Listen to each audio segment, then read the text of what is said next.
Hello, I'm Harley Schlanger from the Schiller Institute. Welcome to our weekly webcast with our founder and president, Helga Zepp-LaRouche. This is our first webcast of 2019, and this will be the year in which geopolitics is eliminated as a strategy for controlling world politics and economics. And I think that's clear in the political strategic situation where we're seeing very significant developments in the last days. I'd like to start with a couple of them, Helga. We see the meeting between Kim Jong-un and Xi Jinping. This is especially important because of all the nonsense that's been hurled against Trump, against the Chinese, against the North Koreans, but it does appear as though this meeting has put the Singapore model back into play. Is that your assessment? Well, I think that indeed, if you would just listen to the mainstream media, you would think that the whole world is just a complete mess, that there is no ordering principle, that it's a crazy man in the White House, that, financial system going haywire, you have a complete collapsing European Union. But in reality, while all of these destabilizations are going on, there is actually an underlying positive dynamic. And, I have pointed out to this in my few remarks for the new year, that people should not lose the long arc of historical developments if they want to get a correct assessment. Because if you only go by the daily so-called news, and we will come to the problem of that a little bit later, then you fall actually for what in large part has become psychological warfare operations against the population. We will discuss this in the context of the role of the British trying to destabilize the emergence of the new paradigm which is developing. So I think it is really important that people see that when, last year I called for the end of geopolitics, people thought, what has geopolitics to do with me? But, if you look at, how the Trump presidency, despite all of its problems and difficulties, it did manage to, to work in a certain sense in parallel and in some points in tangentes with the Belt and Road Initiative, changing the international environment for the better. And one of the clear points is the situation in North Korea.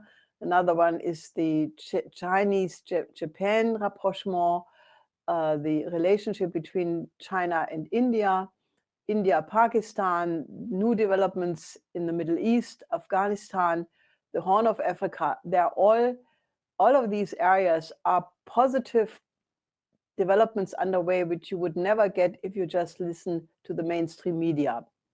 Now, to mention what you just raised, the visit of Kim Jong-un to China, which was his fourth visit within 12 months, he had lengthy discussions with Xi Jinping, and the general assessment, even if it was not totally confirmed and stated, is that this is all a prelude to the second Trump-Kim Jong-un meeting to occur fairly soon.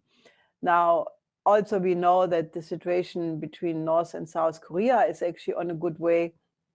So I think that between the New Silk Road spirit and the Belt and Road economic dimension involving North Korea, South Korea, Russia, China in particular, and the role of President Trump wanting to get that basically settled and allow a situation which would go towards unification of the two Koreas and a peace treaty. I think this is definitely one of the bright developments which I think people should be really happy about, because it's one of the potential trigger points for a catastrophe of humanity, which is in the process of being eliminated and replaced by a positive concept of cooperation. So I think this is quite good.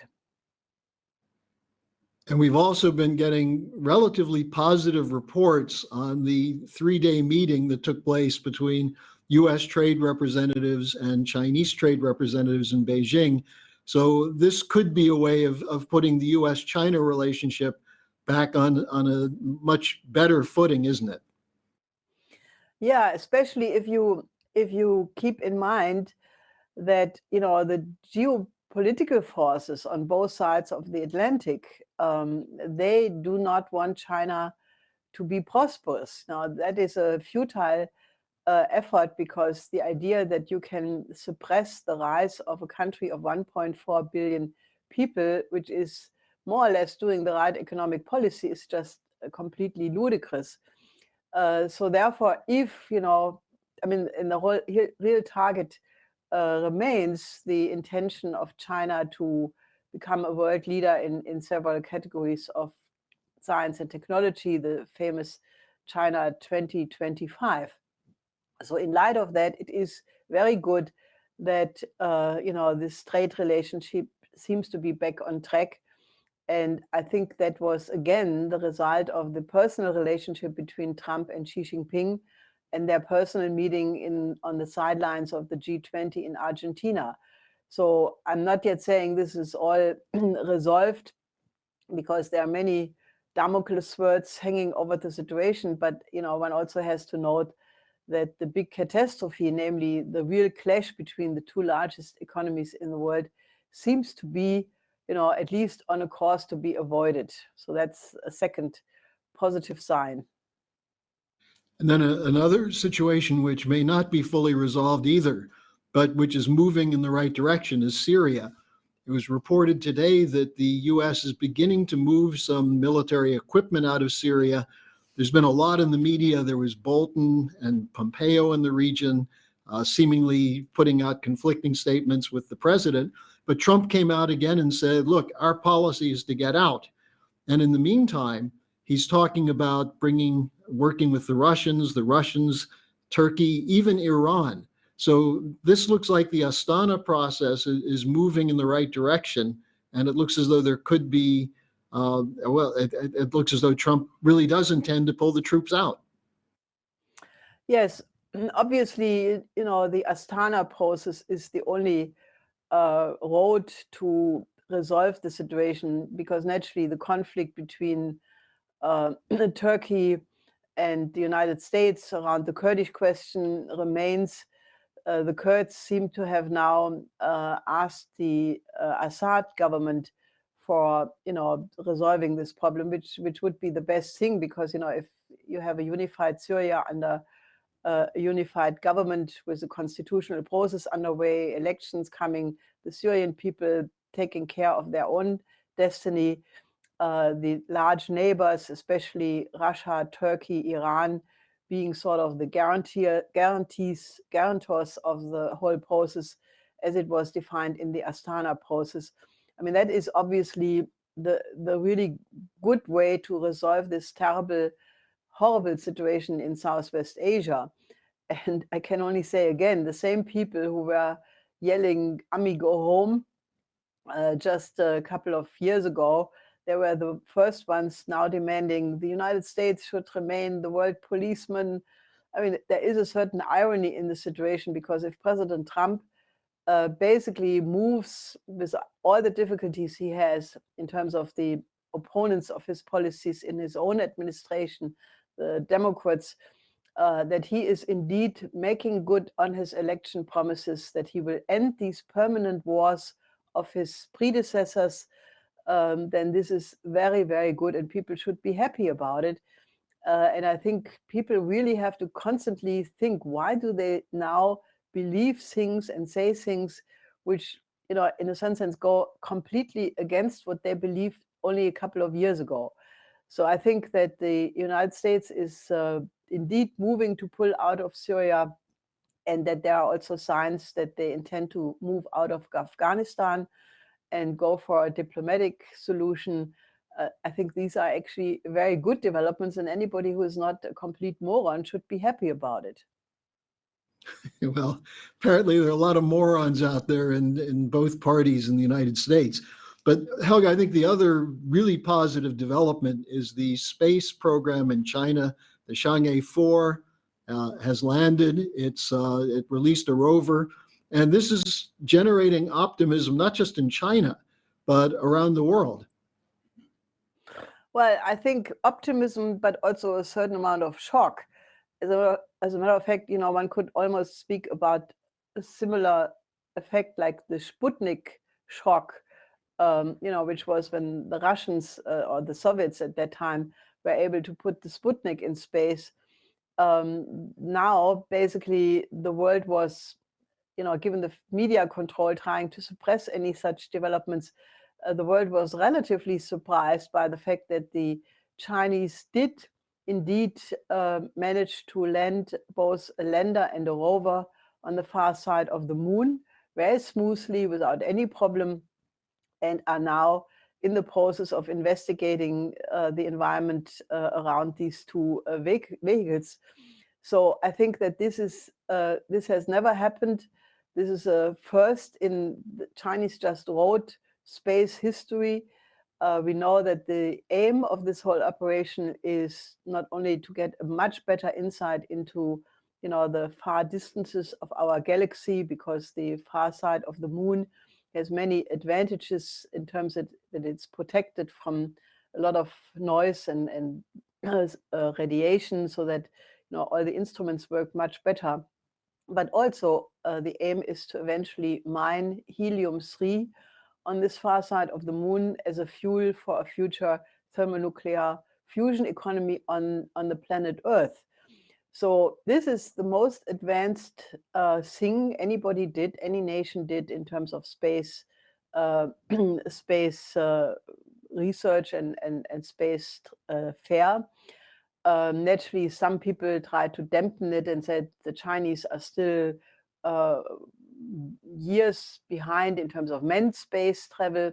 Well, the only problem is the last manned space travel something like 40 years ago. So, many people think that, unless the West makes really a super effort, they wouldn't be even able to replicate what happened with the moon landing 40 years ago.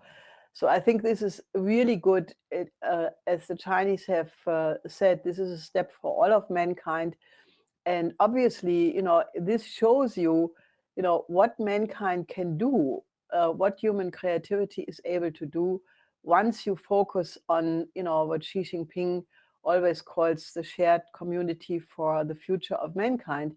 Because obviously the best thing would be if all the major spacefaring nations and those who they invite to participate, namely countries from the developing sector, that they all would put their efforts together to explore this future of, of the human species being a spacefaring species and not just bound to the planet Earth. Unfortunately, the forces who are trying to sabotage that are still at work. There is this famous or infamous Wolf Amendment in the United States forbidding US and Chinese astronauts and researchers to work together. And I would say one of the really stupid and dangerous developments is the fact that obviously the pressure on the head of NASA, Breitenstein, was so big that he not only postponed the visit of Rogozin, the head of Rosatom, the Russian space agency, but that he canceled it. So I think that, this is just one of the elements of, where you really see that this is not yet a fought out battle at all. Well, you mentioned earlier that we'll be talking about the special role of the British in poisoning relations with China, with Russia, and also targeting Trump. There's been a very significant breakthrough in the recent weeks, which is still not getting much coverage in the West, but it's going to have to, which goes to the point that we have been identifying from the beginning, that unless you look at the role of the British intelligence, the British ruling class, the British Empire, its spawning of neoliberalism and neoconservatism, unless you identify that, you're not going to solve this problem of geopolitics. And we saw these interesting comments coming out of the House of Lords, a British, I think the Ministry of Defense or Minister of Defense, talking about going back. The British are going to go back to east of Suez. This is just classic imperial policy, but it comes out in the form of manipulation, especially against Russia, with the expose of the Integrity Initiative and the Institute of Statecraft or for Statecraft. So Helga, why don't you just give us your understanding of this, because I think this is crucial to win this fight, is to expose where this is coming from. Well, I would actually advise you, our audience, to really make an effort to get the 3 reports published by Barbara Boyd. She just published her 3rd report on this issue, and it is mind-boggling. If you have not read these 3 reports, you have no way of understanding what is going on. What she documents without any question of doubt is that the whole Russiagate coup against Trump was not primarily an operation involving the Obama administration and the Clinton campaign and the heads of intelligence of the United States. They were a happy part of it, but that the whole operation was designed by British intelligence years ago. As a matter of fact, the first traces of this go back even before Trump was anywhere in the vicinity. And, you know, she takes off 2 points in particular, which I think the educated time witness, namely you, should not miss to form your own judgment. There was on the 18th of December, the House of Lords published a report, which I think is really absolute must reading for anybody who wants to understand the strategic situation, in which they blatantly say that, you know, maybe the US-British special relationship survived barely the Trump administration, that they will not survive a second Trump administration, or they would also not survive a situation where, you know, the trend in the United States would remain in the same direction like what Trump stands for. And basically, you know, then naturally one of the key figures in this whole plot, Sir Dearlove, it goes around everywhere and says that there is no worry because Trump will be a one-term president. Now that how he does know that is another question. But, you know, what this House of Lords report basically says is that the key objective for the British Empire is to prevent what my husband, Lyndon LaRouche, has defined as being the only solution, namely to have an agreement between the 4 powers, United States, Russia, China, and India. So basically, you know, they say that concerning Russia, it's important that it's being contained, with the eventual implication that, you know, it will be only solved through regime change. With China, the idea is you can't beat them, then join them. That the British quite successfully managed to be pretending that they want to be part of the Belt and Road Initiative. They joined the AIIB. So there the concept is basically manipulate the whole thing from the inside. And concerning India, which they obviously still regard as their crown jewel colony, basically the idea is, you know, to make sure that the tensions between China and India remain stirred. You know, they have naturally a diplomatic language for all of this, but if you know how to read between the lines, then that's what comes out. So they say that the danger to the future of the British Empire is exactly this 4-power agreement. Now, what Barbara points out is sort of that when the House of Lords defined the policy for the British Empire, the way it's being implemented is through this thing which recently, you know, appeared through various leaks, namely this outfit called Integrity Initiative, which is really a top-down operation of the British Foreign Office, the British military intelligence, MI6. And the way it works is they have in every country in Europe, Canada, European countries, they are now moving to the Middle East, so-called clusters of influence. That means in these clusters, they have politicians, journalists, scientists, moderators, such people who basically are responsible for putting out propaganda lines with which they try to manipulate both the governments and also to shape the opinion of the population, basically by driving at an anti-Russia hysteria, by appealing to the instincts of the population to basically demonize everything which has to do with Russia. And they are the same people she documents actually name by name are the ones who are behind the coup against Trump, and also they are the ones who are behind these anti-Russia campaigns. Now, in the case of Germany, it is quite interesting because they have 21 assumptions which they want to eliminate. They say that as long as the population believes in these 21 points, this is terrible and it has to be changed. For example, that Russia has legitimate interests. That is a belief which must be eradicated. Or that, that the West was involved in the coup in Ukraine. Or, anyway, it's 21 such points. And then they basically describe, how through nudging, this is a notion developed by Cass Sunstein at the time, how you get, or what Ben Rhodes called a public information echo chamber, that you basically put out propaganda in order to manipulate the situation until everybody is believed Russia is a monster, Putin is a dictator, Xi Jinping is a dictator, and the world is run by an alliance of dictators.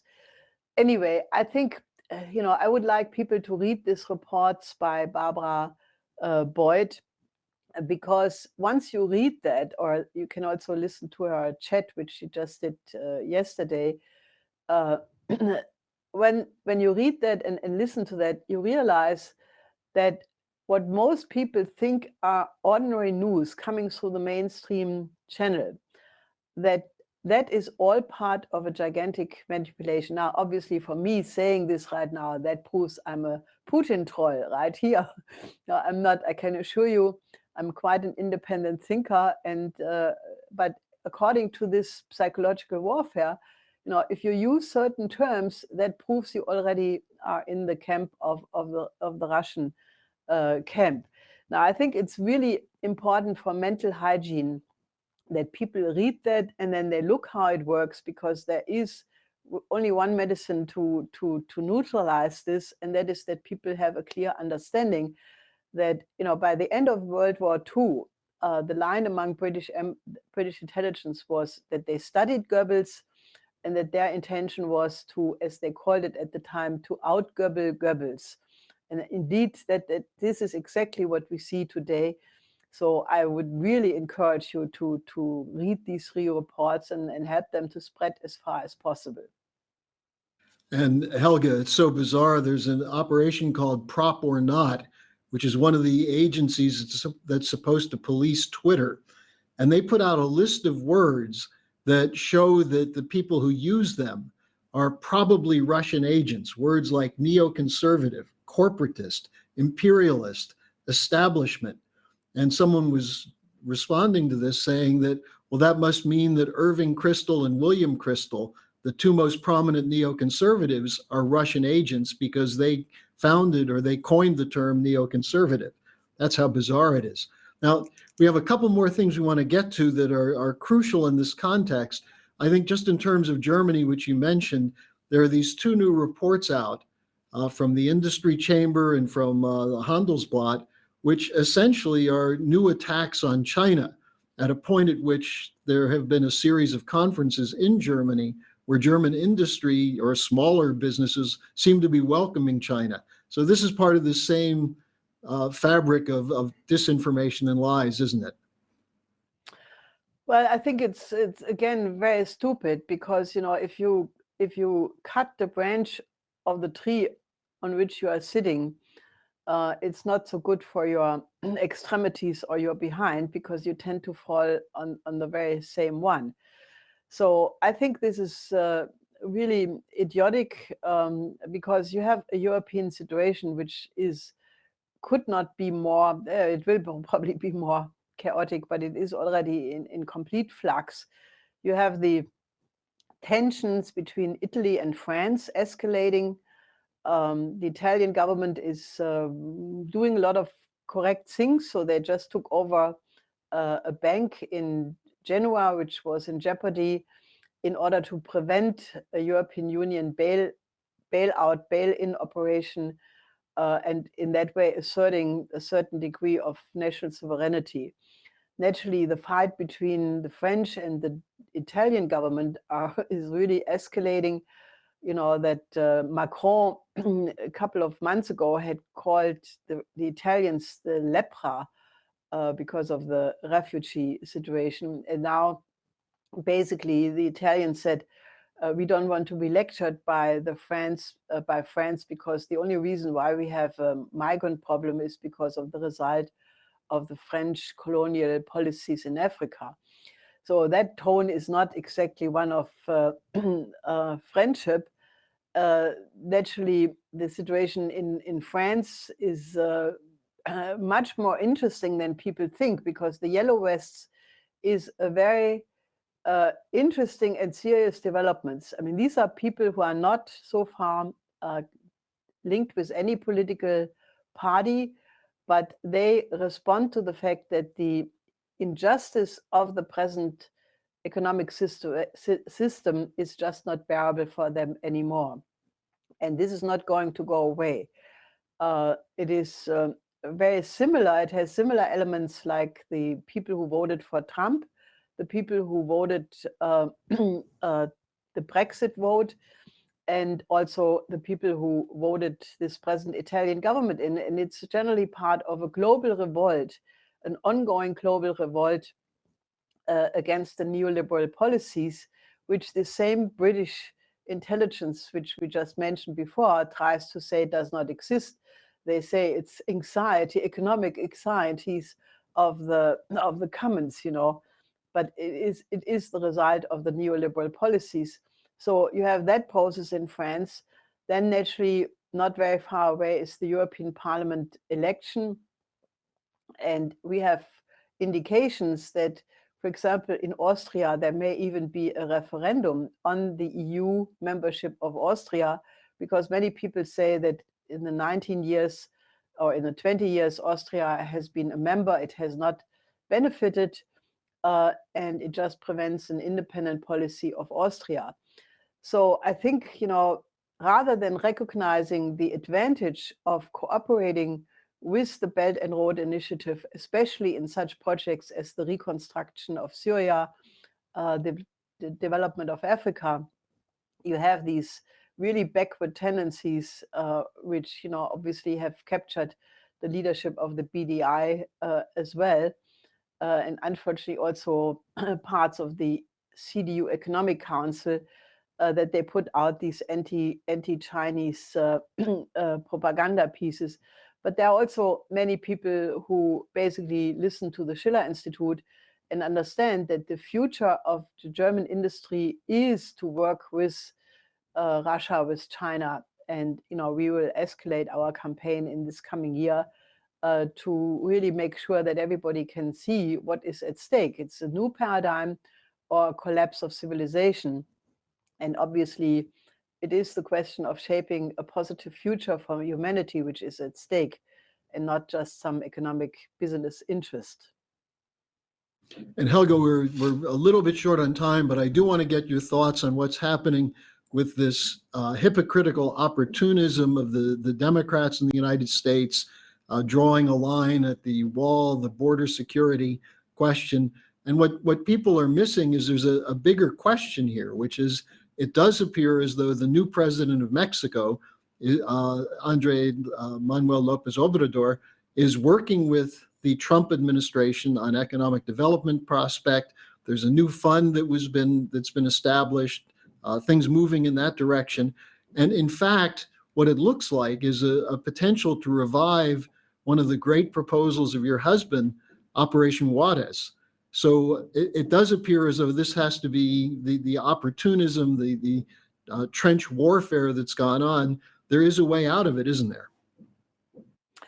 Yes, actually, AMLO, as he is called, the new Mexican President Obrador, is actually pursuing something which one could call an FDR reflex, by saying that the only way how the migrant issue can be solved is through economic development, investment in infrastructure and other projects in Mexico, but also the other Central American countries. And there is actually a cooperation between Trump and Obrador along these lines. Now, obviously, it's not just migrants, but obviously associated with that is the whole question of the drug epidemic in the United States, which is completely out of control, where Trump is also extremely concerned with.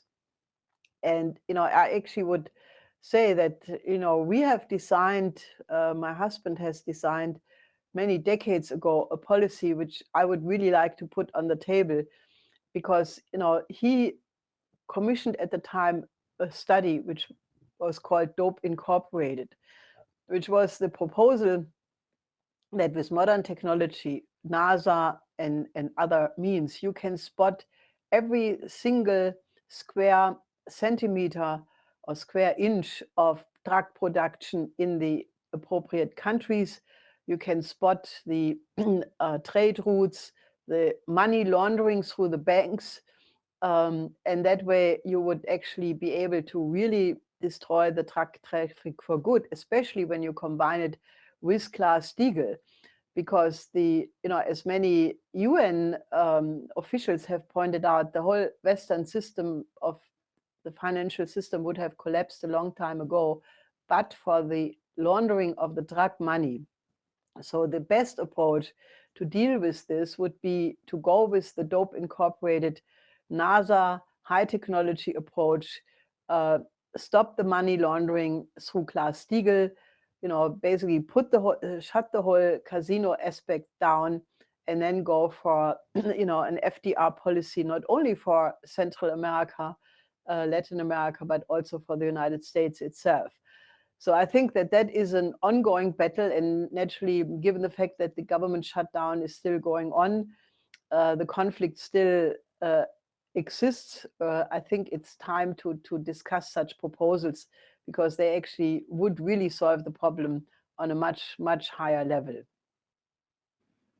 Well, I think from this discussion we've had today, it's evident that it's an extremely complex situation, a fascinating one, but one in which there are solutions. And I would encourage all of our viewers to start organizing your friends to tune in each week to this webcast and to go to our website, theschillerinstitute.com, because we're the one voice out there that has historically and consistently up to the date fought for the principles of the American system, of the classical Renaissance, and against the kind of dirty operations run by this British Empire. So Helga, thanks for joining us today, and we'll see you next week. I hope so.